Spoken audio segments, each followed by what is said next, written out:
Bonjour et bienvenue sur cette vidéo de présentation du projet de rénovation de la famille Gir. La famille Gir est propriétaire d'un bien aux 4 clos des Alouettes. Elle envisage de le rénover en utilisant des techniques d'isolation extérieure et pour s'assurer que ces travaux sont bien acceptés par la résidence, ce projet de rénovation va être présenté en AGE et soumis à un vote. Et cette vidéo a pour objectif de présenter les travaux dans une simulation informatique 3D à l'échelle, tenant compte de tout ce que la famille Gir a prévu de faire comme travaux. Donc, comme vous pouvez le voir, c'est une maison de type blanche, c'est-à-dire une maison avec étage, mais où la partie au-dessus du salon a une pente plus faible que sur la partie principale de l'habitation. Le rendu visuel que vous avez sous les yeux actuellement correspond au rendu que désire avoir la famille Gir de son bien une fois que tous les travaux seront terminés. On va revenir sur les détails par la suite. Alors, actuellement, elle ne ressemble pas du tout à ça, la maison, puisque c'est une maison, bien sûr, de type blanche, mais une maison avec une finition dite Guyancourt. C'était une finition disponible dès le début de la construction de la résidence. Et pour ceux qui ne connaissent pas bien les spécificités de cette finition, c'est une finition où les tuiles étaient de couleur sombre, où le crépi était d'une couleur plus pierre que beige, où la taille des fenêtres était spécifique, où on avait pas mal de baies vitrées plutôt que des fenêtres à battants, où les volets étaient coulissants au lieu d'être abattants, et où les designs des volets et des portes étaient spécifiques. euh, donc actuellement elle ressemble plutôt à ça, et s'ajoute à ça son non-entretien qui fait qu'actuellement elle dénote pas mal dans son paysage puisqu'elle a besoin d'être rénovée, tout simplement. Donc là on fait le tour de la maison pour que vous ayez bien une idée de ce qu'il en est. Donc là, on voit aussi, toujours lié à la spécification, aux spécificités de la finition Guyancourt, des fenêtres qui sont ici un peu plus grandes, ici un peu plus grandes, ici plus petites, etc., etc. Donc, quelques spécificités. On voit qu'il existe actuellement un Velux ici. C'est quelque chose qui va évoluer, mais je reviendrai sur ce sujet par la suite. Donc maintenant, on va mettre cette maison dans son environnement. Donc c'est une maison qui est, comme je le disais, dans le clos des Alouettes. Le clos des Alouettes est accessible depuis la rue Émisola. C'est une maison où il y a la sente qui va de la rue Émisola jusqu'au local commun qui passe derrière elle. Donc autour de cette maison, nous avons deux maisons blanches, une dans le clos des Alouettes et une sur la rue Misola. Nous avons, et après nous avons 4 maisons à lisse qui sont autour. Toutes ces maisons sont en finition classique, ce qui fait que cette maison, principalement par son état, mais aussi par sa finition, est pas tant en harmonie que ça avec son environnement. Désolé pour les raclements de gorge, j'ai été malade dernièrement. Donc, actuellement, l'environnement immédiat de cette maison, c'est ces 6 maisons qui sont modélisées ici, et tout est à l'échelle. On va dire l'altitude des maisons, l'espacement des maisons, véritablement, c'est le rendu qu'il y a quand on est sur place. Dans le reste de la vidéo, je vais faire un jeu de avant-après. Donc, je vais montrer la maison avant et une fois que les travaux sont faits. Donc, ça va vous permettre de voir la différence. Il faut bien avoir conscience, et je reviendrai sur ce point, que le jeu de l'avant-après n'est possible que dans une simulation comme ça, puisque une fois que les travaux sont faits et que vous voyez la maison travaux finis, vous ne pouvez pas vous souvenir de tiens, comment c'était, est-ce qu'il y a vraiment une différence. On peut regarder si dans son environnement elle choque ou pas, mais ce jeu de avant-après est quand même très artificiel.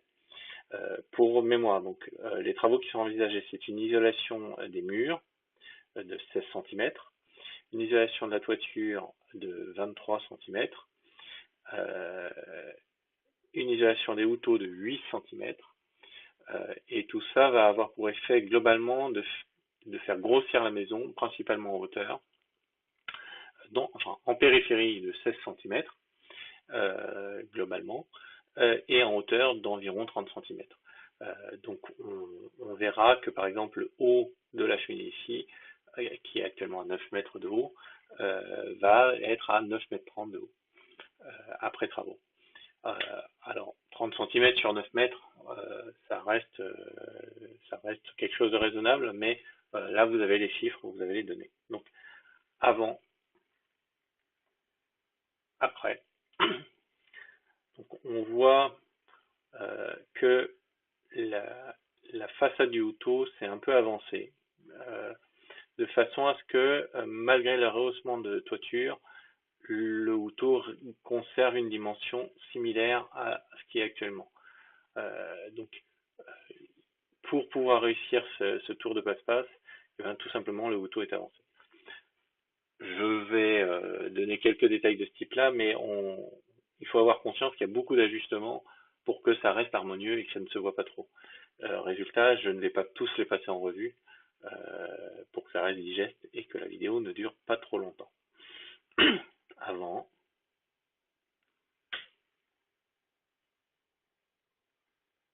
après.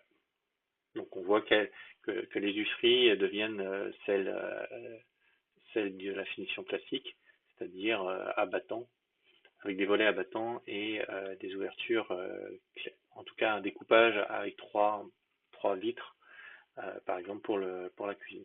Alors, je profite de ce point de vue pour mettre aussi en évidence euh, la surépaisseur rajoutée dans les houtos. Pour permettre une meilleure isolation des houtos, il est donc prévu une surépaisseur de 8 cm. C'est difficile à évaluer, mais en gros, l'ancien houtot, on a un repère, c'est cette petite ligne-là qui aurait filé et qui aurait fait le houtot tel qu'il était précédemment. Donc les 8 cm ajoutés, ça correspond à l'épaisseur que vous avez dit, de ce repère-là à la limite des tuiles. Donc le sujet, c'est bien rajouter cette épaisseur-là sur cette face-là. Est-ce qu'il faut le faire en deux montants pour que ou est-ce qu'il faut en gros, est-ce qu'il faudrait que ce trait-là continue pour qu'on ait bien la menuiserie précédente plus ce rajout-là? Est-ce qu'il faut le traiter en un seul morceau tel que proposé ici? Ça, c'est un peu à voir sur le coup. Mais quand vous allez vous dire, tiens, est-ce que c'est beaucoup? Est-ce que c'est pas beaucoup? Ayez bien en tête ce repère qui vous permettra d'évaluer à quel point le rajout est important ou pas. Voilà. Avant, après. Donc là, sur ce point de vue-là, on voit bien la surépaisseur de 8 cm qui est apparue ici. Quand on la compare à là, on la voit bien. Alors, il faut avoir conscience que ce houtot est plus lointain. Donc, ça, du coup, il est plus petit. Donc, ça joue aussi sur le rendu parce qu'on pourrait se dire, tiens, ça fait quand même beaucoup. L'un à côté de l'autre, ça grossit bien évidemment, mais c'est pas aussi flagrant. À savoir aussi dans cette simulation, la végétation est raisonnable de façon à ce qu'on puisse voir la maison. Dans la réalité, la haie monte beaucoup plus haut et cache beaucoup plus la maison, ce qui fait que, par exemple, par derrière, on verra un peu ce qu'il en est, alors que finalement la haie cache tout pratiquement. Pour pouvoir réussir le passe-passe, de ne pas trop modifier les proportions, les dimensions des cache-moineaux. Les cache-moineaux sont remontés de 20 cm par rapport à ce qui existait avant. Et la hauteur de ce panneau-là passe de 40 cm à 45 cm. Donc c'est assez anodin, ça ne se voit pas beaucoup, mais c'est ces ruses-là qui vont permettre de conserver une longueur de cache-moineau similaire à ce qui se faisait avant. Euh, Avant, après,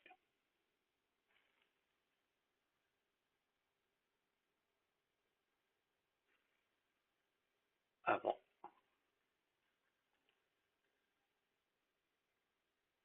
après. Alors, comme je le disais juste avant, si il n'y avait pas une ruse de ce type-là, tel que je l'évoquais, le rehaussement des bardages et des cache-moineaux de 20 centimètres et les 5 centimètres qu'on gagne ici, on serait obligé à rallonger la toiture pour que ça reste joli et ça aurait du coup agrandi les cache-moineaux d'une manière disproportionnée. Ce qui aurait été gênant pour les gouttières, pour plein de choses et pour l'harmonie générale. Donc c'est ces petites ruses, ces petites astuces qui font que l'esthétique générale n'est pas trop modifiée. Comme beaucoup de personnes, on envisage de faire passer les gouttières à l'extérieur du cache-moineau pour, alors ça, il y a beaucoup de gens qui l'ont fait dans la résidence. L'idée étant que s'il y a une fuite, ça soit pas dans le cache-moineau et que ça ne dégrade pas tout. Dans les ajustements, comme la toiture monte un peu, et ben la fenêtre qu'il y a dans la cage d'escalier ici est un peu moins haute. Euh, Comme je le disais, les tailles de fenêtres sont spécifiques en Guyancourt. Comme on passe de Guyancourt à classique, il faudra ajuster les tailles de fenêtres. Alors, ici, au lieu de 2 mètres, il faudrait qu'elle fasse 2 mètres 10 cm, ça se voit vraiment pas.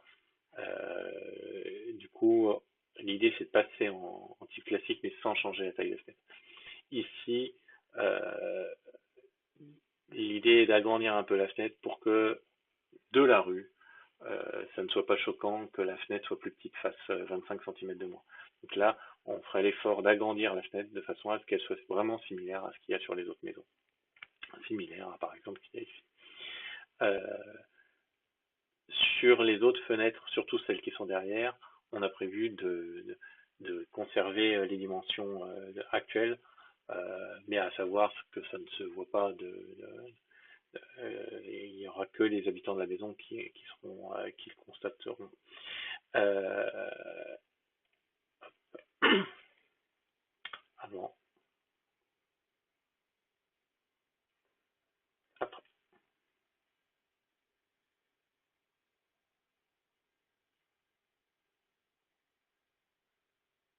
avant, après,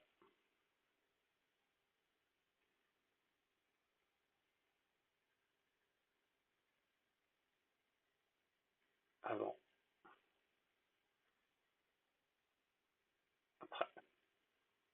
Comme je le disais juste avant, typiquement cette fenêtre en finition Guyancourt est beaucoup moins grande qu'en finition classique. Les étant très hautes, en gros ça se voit pas, et donc on les conserve en l'état pour pouvoir du coup pour pouvoir ouvrir les volets. Les poteaux extérieurs seraient conservés, mais pas obligatoirement ceux qui gêneraient pour l'ouverture des nouveaux volets, puisque les dimensions et les positions des fenêtres sont pas au même endroit et que ça serait problématique.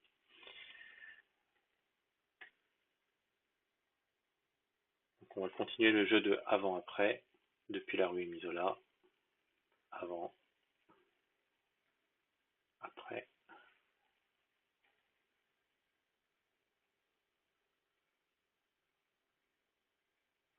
Alors là, de point de vue qu'on n'aura jamais, c'est-à-dire il faudrait un drone pour pouvoir avoir ce point de vue-là, mais bah, ça donne quand même une impression d'ensemble et ça permet de voir dans son environnement est-ce que les changements sont réalistes ou pas.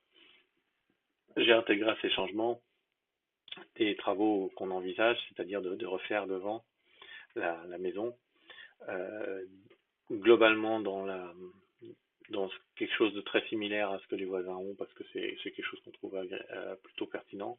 Et puis toujours dans l'idée d'avoir quelque chose d'harmonieux. On pense, si le voisin est partant, un peu enlever quelques tuyas de façon à faire libérer l'espace pour que quand on est dans le clos, on n'ait pas l'impression d'être dans un couloir. Et pour pouvoir garder de l'intimité et fermer cette partie-là du jardin, on pense mettre une petite haie basse, très similaire, je pense, à ce qu'a fait notre voisin. Alors, faudra voir, mais du coup, euh, est intégré dans ce projet-là un peu l'aménagement du terrain tel qu'on l'envisage. Donc, je ne l'avais pas évoqué jusqu'à maintenant, mais en gros, on rajouterait 2 Velux ici, euh, de taille classique, hein, je sais plus, c'est 115 par quelque chose, et celui-ci plus petit, 55 par 70, genre en tout cas le plus petit possible. Celui-ci, c'est pour faire un puits de lumière dans l'entrée, et celui-ci, c'est pour l'aménagement des combles. Celui-ci serait remplacé par un plus performant. Alors la taille qui existait lors des travaux n'est plus possible, du coup ça agrandit un peu ce Velux-là, mais comme d'autres personnes ont dû le faire, je pense.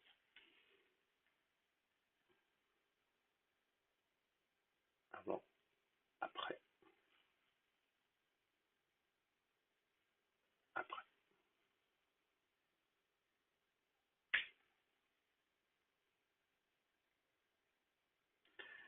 Alors à partir de là, comme je le disais, ce jeu de avant-après dans la réalité ne sera pas possible. C'est plutôt euh, euh, voilà la maison après travaux, est-ce que ça nous convient ou pas? Et du coup là je vais faire un petit tour de la maison, mais sans, en arrêtant le jeu de avant-après, mais en montrant le projet tel qu'il est envisagé. Je profite de ce point de vue pour indiquer qu'ici nous allons remplacer le Velux qui existe par 2 Velux de taille similaire. Euh, Toujours dans l'idée de l'aménagement des combles qui seront au-dessus du salon.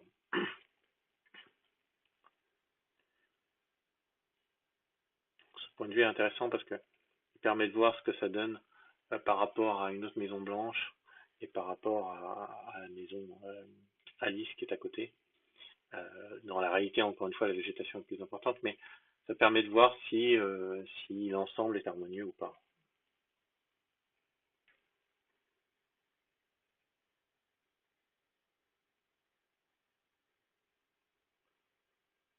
Voilà. Donc c'est là que notre présentation va se finir. Et sur ce point de vue qui permet vraiment de juger le projet par rapport à toutes ces spécificités, et espérant que c'est quelque chose qui vous semble tout à fait acceptable.